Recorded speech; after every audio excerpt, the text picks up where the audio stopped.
All right, welcome back to Cocktail and Eat. My name's Tim, And I'm Heather. and tonight we're lucky enough to try the limited release from 2020, which is Knob Creek 15-year-old. So Knob Creek has several expressions. They're all done by Jim Beam. And this year, for 2020, they decided to release the 15-year. If you have been paying attention to Whiskey Advocate, they released their top of 2020s, and one of the top ones they did say was the Knob Creek 12-year-old, which a lot of people have been really raving about. A lot of people like.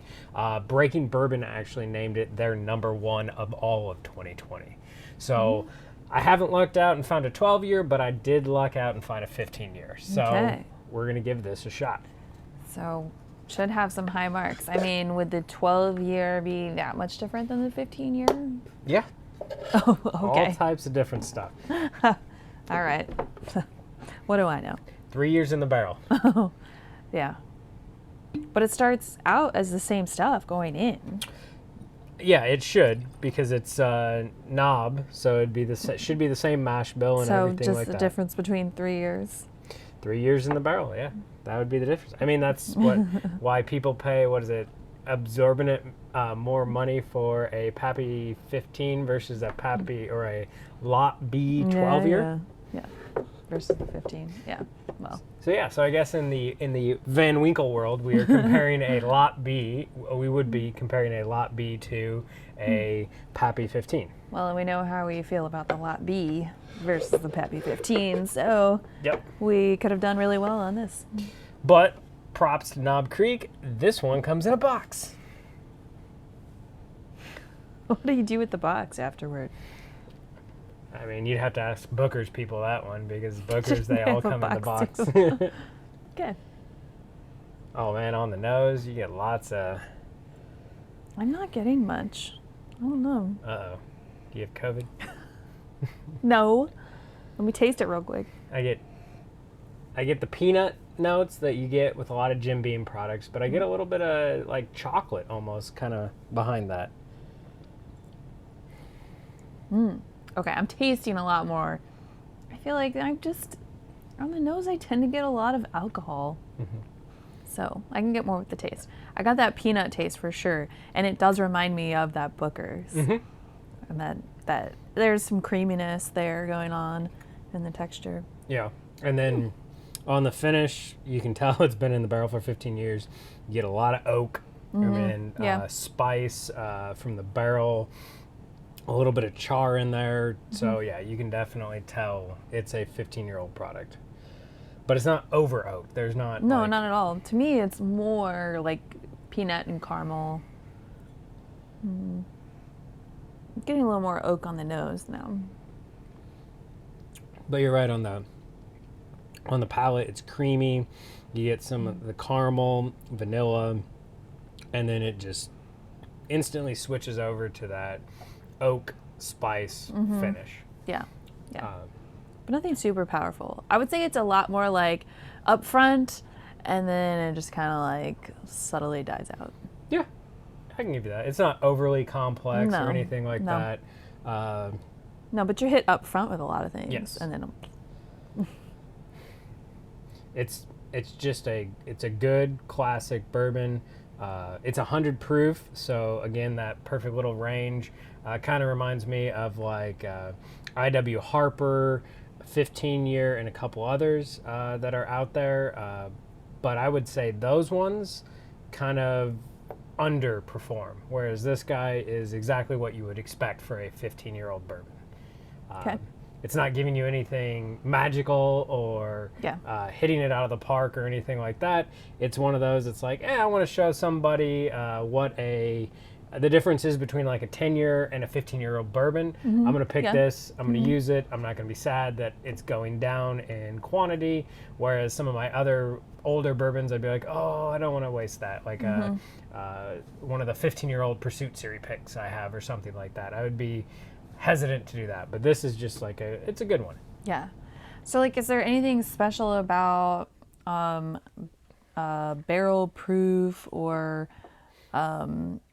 I don't know, single barrel selection or something with this? Nope, it's just so what Knob Creek is famous for is their Knob Creek store picks, which people have been looking for out like crazy, and those usually run about $40. And occasionally you can find like a 15-year-old store pick for $40. So I think what Knob kind of did was like, oh, people are hunting my 15-year-old store pick.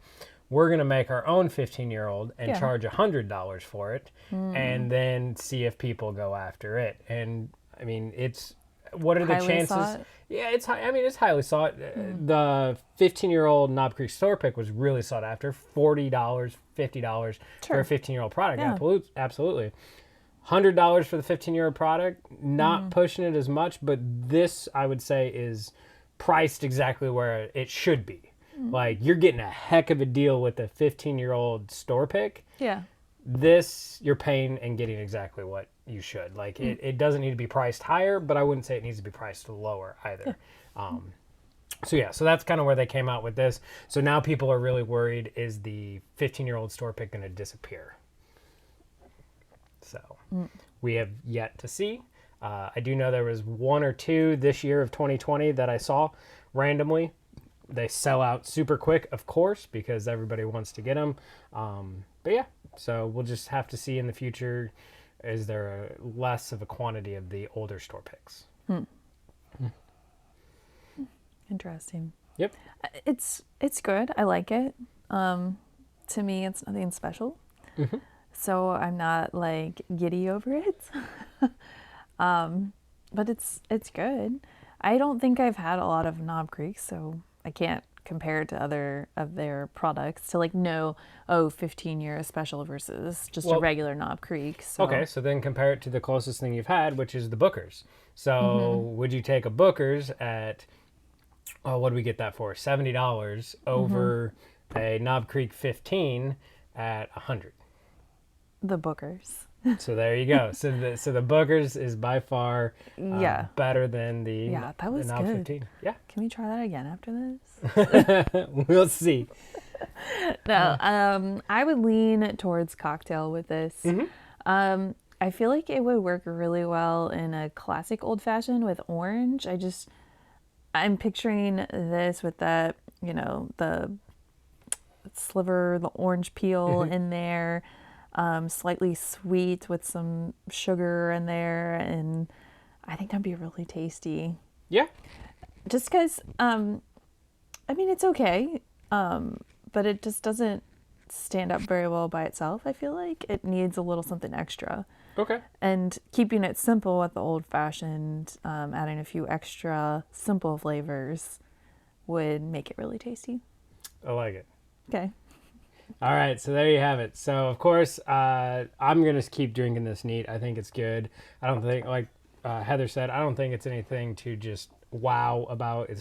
To me, it's not worth waiting hours in line to try to get this. If you find it and you got the money, pick it up. You're not going to be disappointed. But if there's something else there that you're like kind of leaning towards, go for that instead. It's a good product. I'm glad they put it out. Again, it comes in a cool box, and you're partly paying for that, of course. But I would honestly say, having had the Knob 12, I just don't have a bottle. Get the Knob 12 over the Knob 15. And if you're really lucky, just recently here in the last month, we've started seeing a Knob 12 cast strength pop up. So if you can find that, I bet you that's going to be really good. So that's our opinions. Heather's, of course, going cocktail, never shying away from saying what she thinks, even on a 15-year-old product. Sorry, you can still use an expensive bottle of bourbon for a really, really, really good cocktail. Try it. And it's only, as she said, enhancing the flavors. It's going to bring more out about the bourbon that's there and just kind of helping it along. So, again, if you like the video, please give us a thumbs up. Leave us some comments. What'd you think? What should we do different? Things like that. Let us constantly improve. And please hit the subscribe button. So see you next time. See ya.